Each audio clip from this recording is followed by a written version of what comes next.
everyone, welcome to PerformacastS Season 2, Episode 3. Today, we've got a very special guest, Christina Specos. I hope I pronounced that right.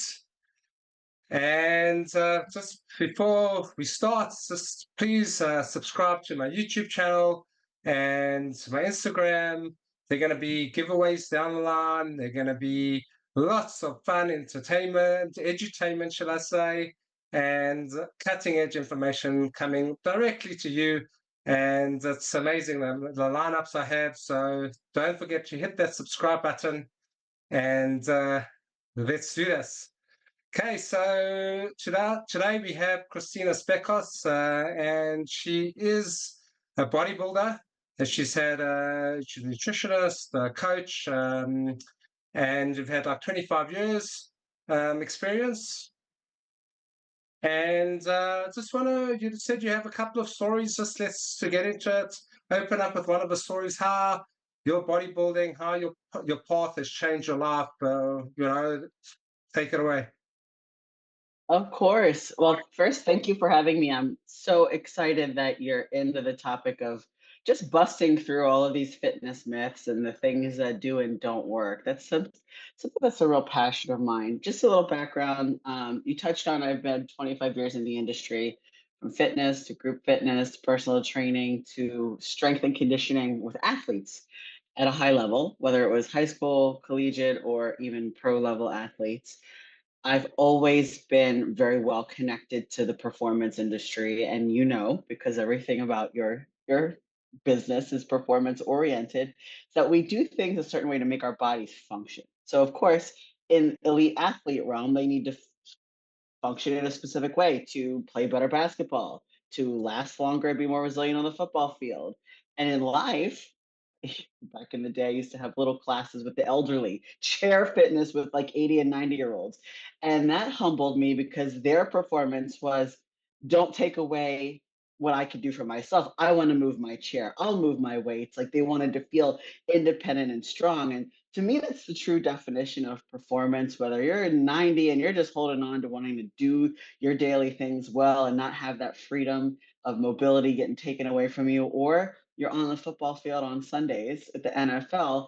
It's all about performance. So I'm so excited to have this discussion with you because I think we get into fitness trends that throw out the basics, which is quality movement, really being strong with your body, and really honing in on the simple to get really extraordinary results. It doesn't have to be fancy sometimes.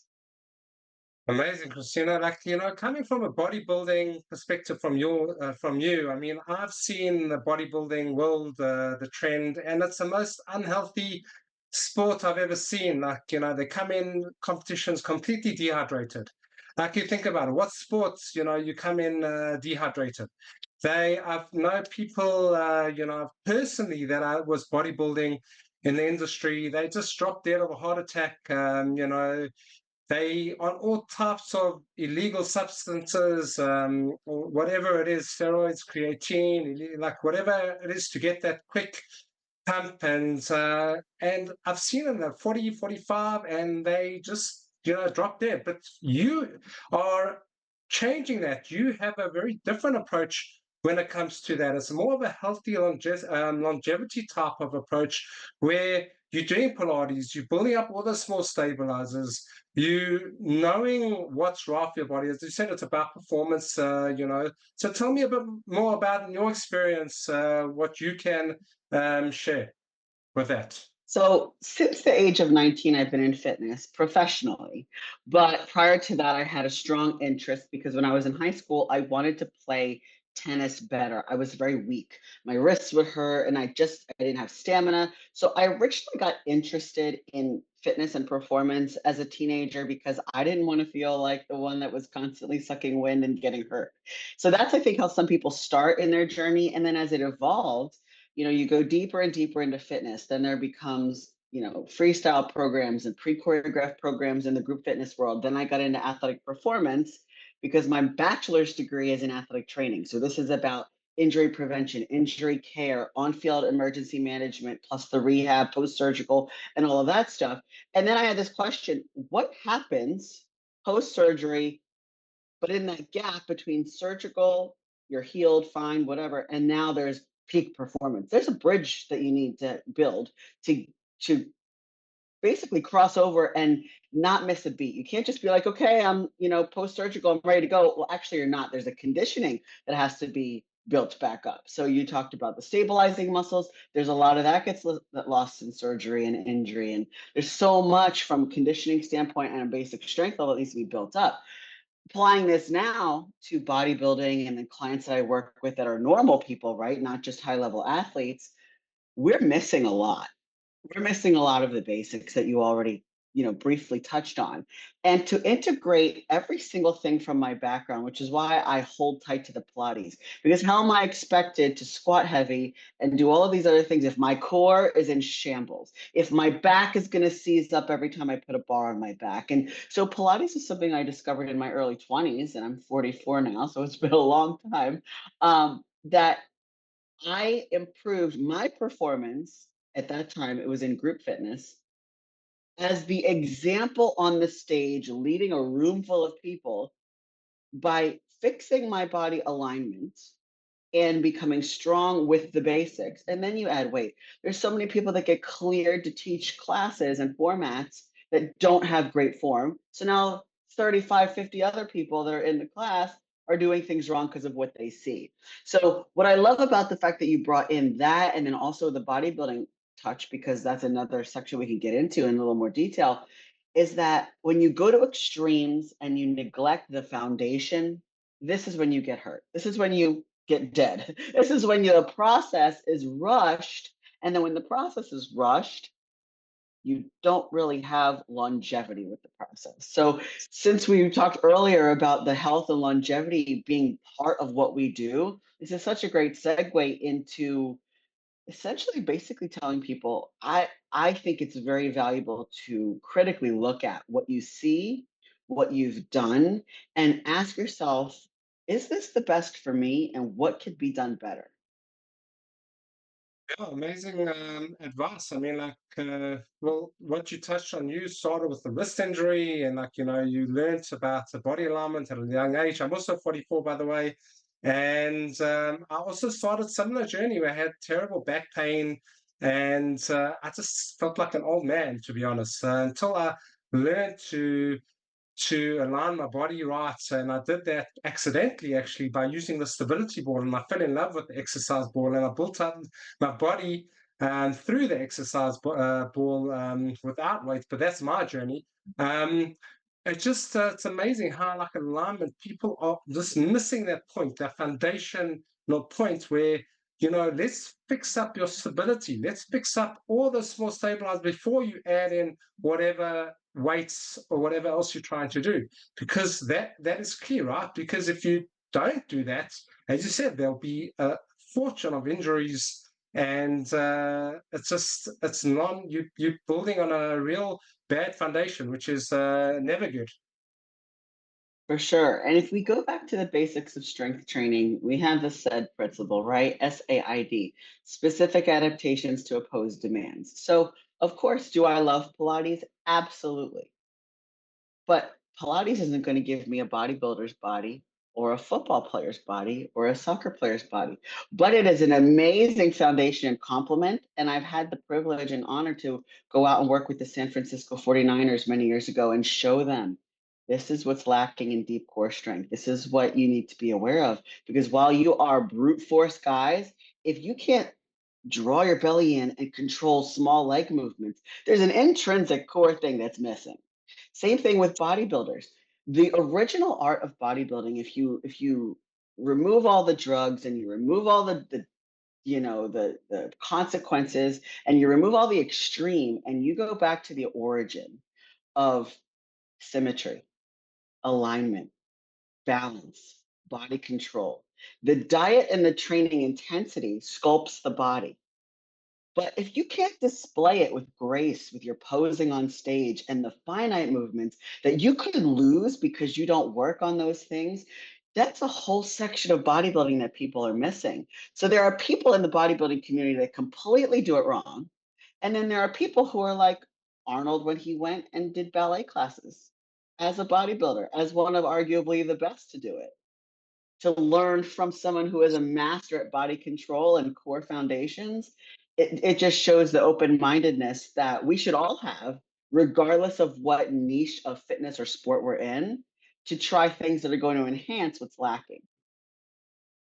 Yeah, I think, with bodybuilding, it's got a very bad image. I mean, I've spoken to quite a few people, who are bodybuilders, and I asked them, like, like, do you have pain? Do you have injury? They said, yeah, my back hurts, my shoulder hurts all the time. And I said, well, why do you do it? Like, why are you doing it? Why are you putting yourself through that?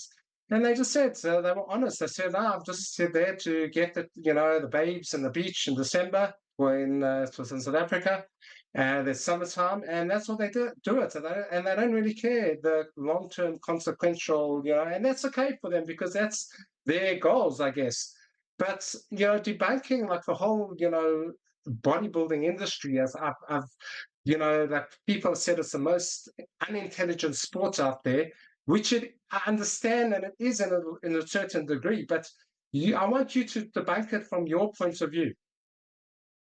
Well, one of the things that I think the average person can take from this, from my perspective as a 25-year coach and a professional bodybuilder at this point, is that bodybuilding foundations have basically paved the way for all other things to be built on top of them. So I come from a sports performance background where, of course, I had to teach movement drills, change of direction, speed, acceleration, conditioning. And the bodybuilding piece is when I have a new athlete that needs to develop muscle tissue, alignment, strength. And there are elements of bodybuilding that are used, but of course, their specificity is in their sport training, right? When it comes to as you just asked, debunking the myths of bodybuilding, if a normal person who had never worked out ever came to one of us and said, what should I do? How do I start? We both have it sounds like we both have very unique starting points. You're going to focus because you're connected to your stability ball. You have been impacted by your stability ball training, and you've developed a system that helps people to realize this is your body awareness. This is first. Utilize the ball as a tool. Utilize the ball for feedback. Utilize the ball for an ultimate challenge, and you're going to be better off. Whereas if I come from a lens and a perspective of weight training, I'm going to say, let's start with the basics. Can you do their basic pull ups, push ups, body weight squats, lunges? And now moving on to deadlifts, squats, still pull ups or some sort of other variation of rows and pushing. Maybe we do more horizontal pushing to keep that vertical loading and stability. So I look at the core exercises that, again, back to Arnold, right? If you watch any Arnold documentary, they're always squatting, they're always deadlifting, they're always doing pull ups. The fact that someone gets large from a muscular volume standpoint doesn't mean that they threw out the core exercises that work. And I think a lot of people focus on the extremes. They go right to the talk of drugs. They go right to the talk of bro lifting. Bro lifting gets people hurt. Foundations of doing things correctly, which again, it's not sexy. Someone would potentially buy an ebook that looks like it's all this complicated stuff with one foot here and one leg there and then the arm there and this and that. However, if they lack the basic body control, it'll have a shelf life to how far their results can go and how quickly their body can change. So I look at the bodybuilding industry as a way to extract the good.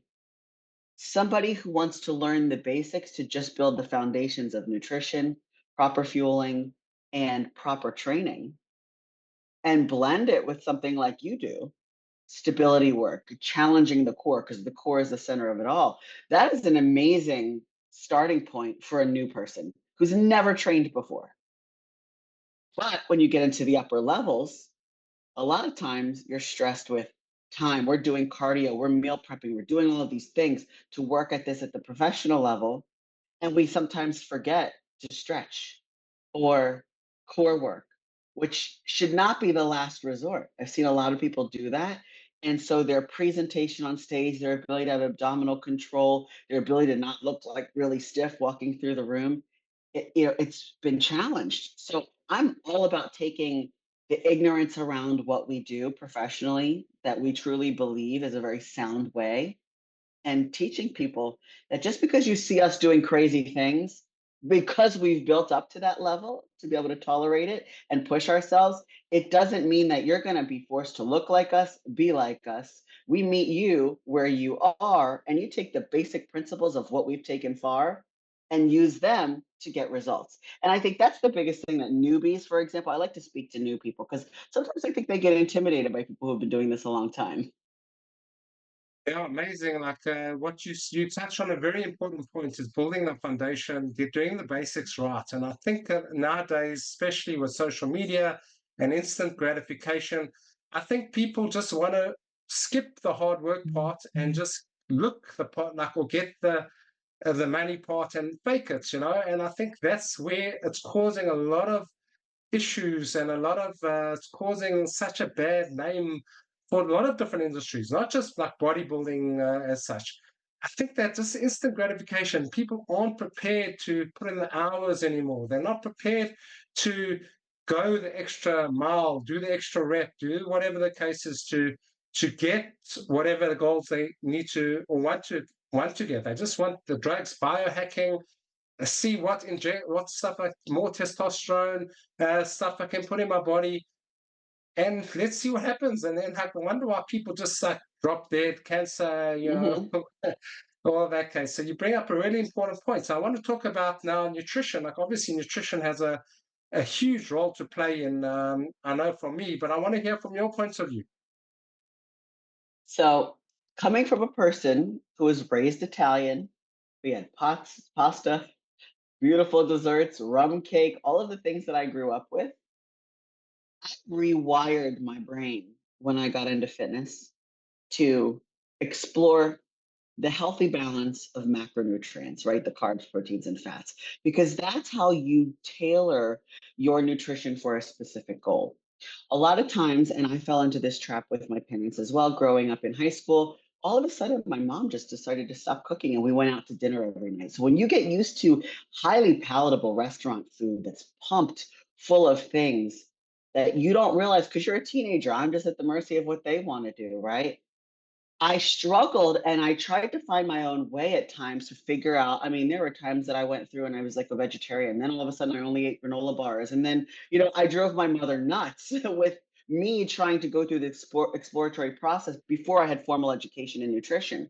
Then going into the performance world, you're eating to fuel your movement and your so a basketball player that I worked with in college sports would have upwards of 4 hours of activity per day. They'd be going to rehab. Maybe they have extra conditioning if they're not completely in shape to be able to play. Then they have their practice. Then they have their training with me for an hour. Then they're probably going back to rehab to do a little bit more plus their recovery. So they're ultimately trying to fuel a whole day of schoolwork at the college level, and now all of that activity that's upper level. So performance nutrition is something that's going to keep your energy levels up. It's going to be something that helps your body recover, and you're also really taking a look at the micronutrients for repair, because the demand on the body is so high at that elite level. Now, when you look at somebody like, again, I like to talk to the newbies, somebody who just wants to recomposition their body, the simplest thing that one can do is take a look at what you currently have as habits. What is your go to? Do you have processed foods in the refrigerator, in the freezer? Are you microwaving things all day? Are you pulling it out of the cabinet? The more you can take those processed foods and minimize them, and at some point be like, I don't even need this anymore, you eliminate it because you're getting your taste buds and your body reworked to receive and utilize quality foods, single ingredient foods. So if you go to the store and you get some sort of protein source, chicken, beef, fish, turkey, whatever, then you get your carb source, mainly from vegetables would be great. Potatoes, sweet potatoes. I'm on a yuca kick. I don't know, yuca's big because I'm here in Miami and I'm close to South America. I don't know if they have that in other parts of the world. Um, Rice is a good one. Not fearing carbs because you're actually utilizing them and then getting your fats from healthy sources. your avocados, your oils, things like that, and then your green and colorful veggies. You can make an amazing, tasty meal with spices that removes all of the other stuff. Like you could probably give me any fast food restaurant and I'll teach you how to mimic that food more health in a healthy way that you can make at home and save money. The problem I think is our societal instant gratification, right? It's easier to go to the drive-through and just get it now than to go home and say, okay, it's only going to take me about 10 minutes to put this on the pan and stir fry this up, save money and save preservatives and all of these things. So going back to basics with nutrition and understanding the purpose of it. Are you fueling performance? Are you trying to be in a deficit for aesthetics?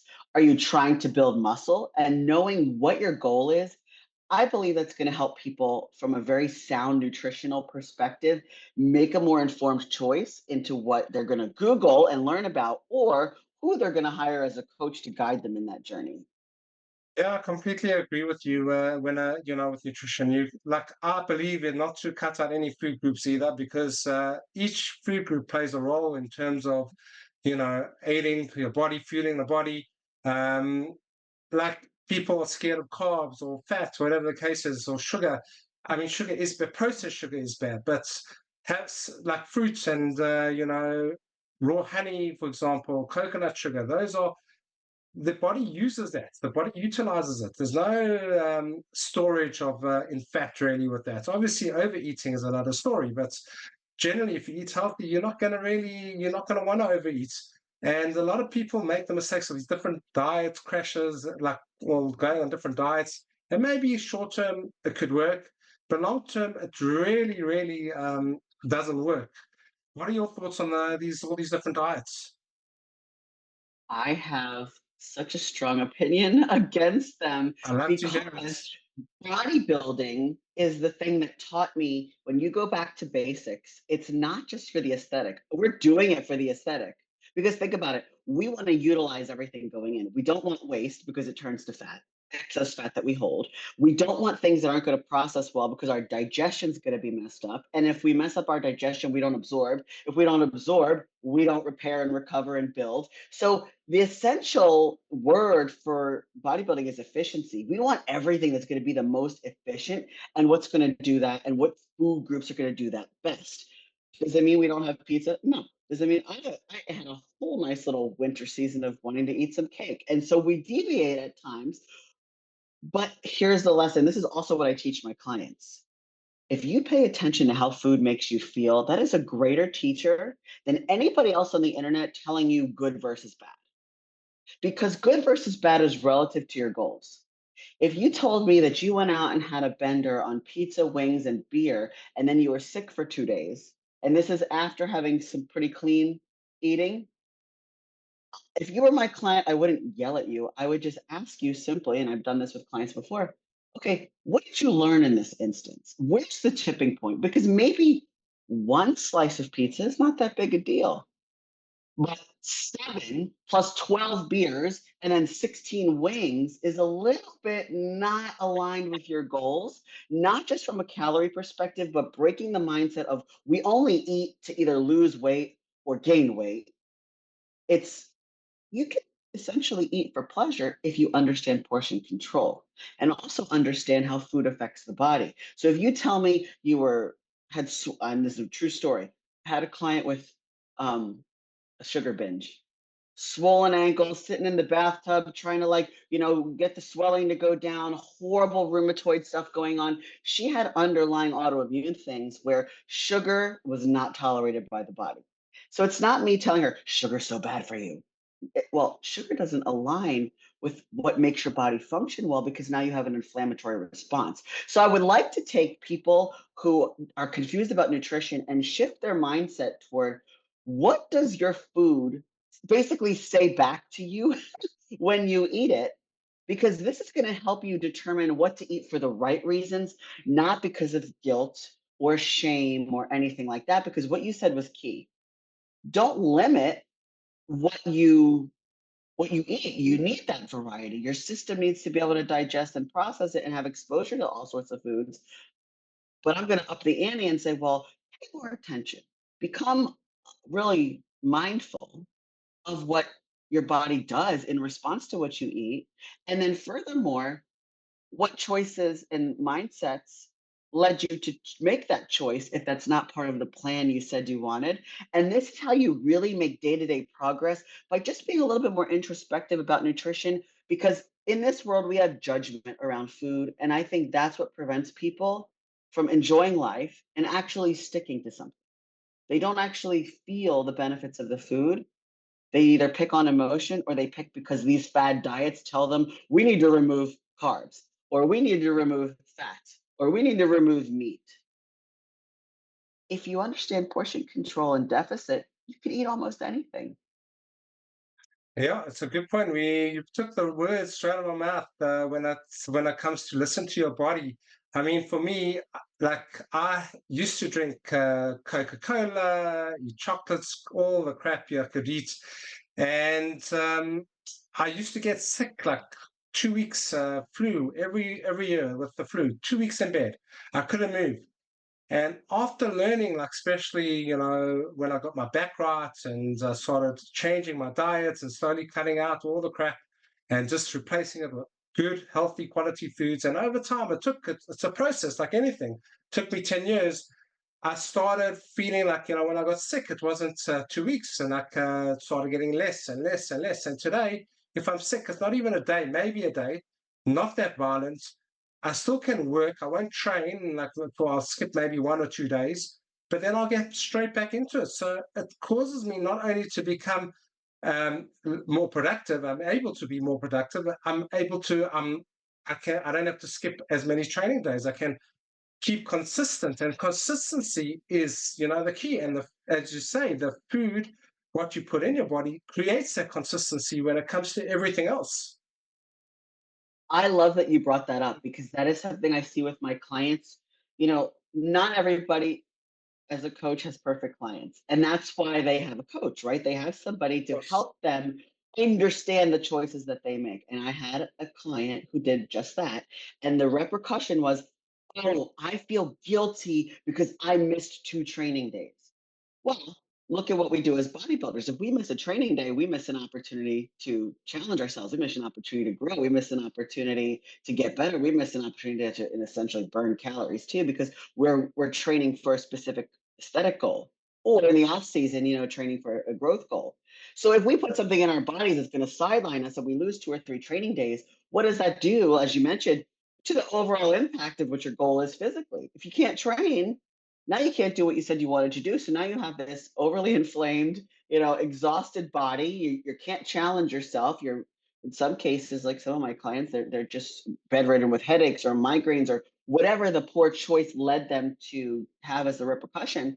And now it affects more. So now what happens is, if they can't train, now they have guilt. What happens when a woman in her 50s, this is a perfect example because I have clients like this. What happens when a woman in her 50s has guilt and wants to self-soothe? Now we eat more, or we do something else to self. It's about essentially coming down to emotional It becomes a control. vicious cycle. It does. And so my whole concept of like, cut the BS, eradicate the ignorance, let's get back to the basics that work. There's, like you said, it's a process. It took you 10 years. I have some clients that I've been with for 3 years, and they still have relapses of, oh my God, some trauma happened that triggered this in my brain. And I walked into the grocery store and I went in the bread aisle and I bought everything and I ate everything. Now I have this gluten intolerance and I'm dying today. Like, well, that food hurt you before in small quantities. So over abundantly indulging because of guilt or emotional distress, now you can't train for 3 days. So now you feel guilty because you had a PR that you wanted to hit. So I like to bring this whole 360-degree view of how to look at lifestyle to the forefront, because I don't think people understand that. It's not just like, oh, I don't want to pay for you to give me macros. I don't coach macros alone. We as coaches coach a lifestyle. We coach the big picture, right? I'm sure someone, is it going to come to you and say, I don't want to, I could Google what exercises to do. Yeah, you could, but it's not a matter of doing the exercise, because if it was, you would have Googled it already and you wouldn't have been on the phone with me. It's about the lifestyle guidance of what are basically, it sounds like we have some pretty shared core beliefs about what we do. Definitely. And it's about quality of life at the end of the day. Like, no matter what your goals, whether it's bodybuilding, being on stage, whether it's sports performance, it's about it's sustainability and longevity. So, what happens after the next? What happens after you reach that peak performance? You've retired. A lot of people just lose it, or can you stick with it? And you injury like ridden, or are you okay and be able to move and enjoy life and not be in pain? I think that's what it's ultimately really is about. Is there any like a few actionable steps that you can bring to the viewers? The first thing that I do, and if anybody wants to message me, I did put together a little mindset course that I'll be happy to give them access to. But in that course, um, I go over basically a whole audit. I'm trying to teach them before you can establish the mindset, which is the base of everything, before you add the nutrition and the training and all these things on it. Your Oops. mindset has to be right because that's going to be the foundation from which you make your choices. So when your mindset is rushed, emotional, frustrated, sad, don't know how to deal with a breakup, your dog pooped on the floor, any little thing that sets you off, what happens? Can you slow down? Can you reestablish your mindset? And then get yourself to a place where you're setting your life up for success. That's the first thing. Do a little internal audit. How are you thinking? Why are you making the choices that you're making? And then the second thing is once you have your mindset right, the nutrition is, I believe, very, very well connected to emotions and mindset. You make Right. nutrition choices whether or not you're sound, mind, or emotional. So now on the nutrition side, I have a little way of people to go through their audit. Write down what you're eating. Like literally write it down. How much? What's the brand name? Where'd you get it from? Was it McDonald's? How many did you have? Don't leave anything off. When you see it in front of you, you see, oh crap, I didn't want to write that down. Well, then don't eat it. And then the third thing is what is your daily time audit? Because another objection people have is I don't have time. If you write down your day, exactly what you do in 15-minute intervals, you'll be shocked at how much time you waste. You'll be shocked at where like it just goes. And then you could sort of make some executive decisions in your life to make change happen. So those are the three things: mindset, nutrition, and time audit. And then from there, I could go to work and the plan can be created, or they can decide what is it that they want to do, what do they really need to fix. But they have to be foundationally honest first. Yeah, amazing tips. Mindset is key. I mean, a lot of people just rule themselves by emotion, whether they feel like it or not, and that's where they get tripped up a lot. Because emotions come and go, like if you got to do something whether you feel like it or not, and that's what the starts with the mind, where you make a choice that I'm going to achieve my goal, whatever I want to do. And I think, yeah, you hit the nail on the head when it definitely comes to mindsets. But we're running out of time. I Absolutely. want to thank you so much for being on the show. It was really great chatting to you, bringing a lot of amazing insights, good, healthy, and unique insights. Not just unique, but in this day and age, it's quite unique. So thank you so Yes. much, Christina.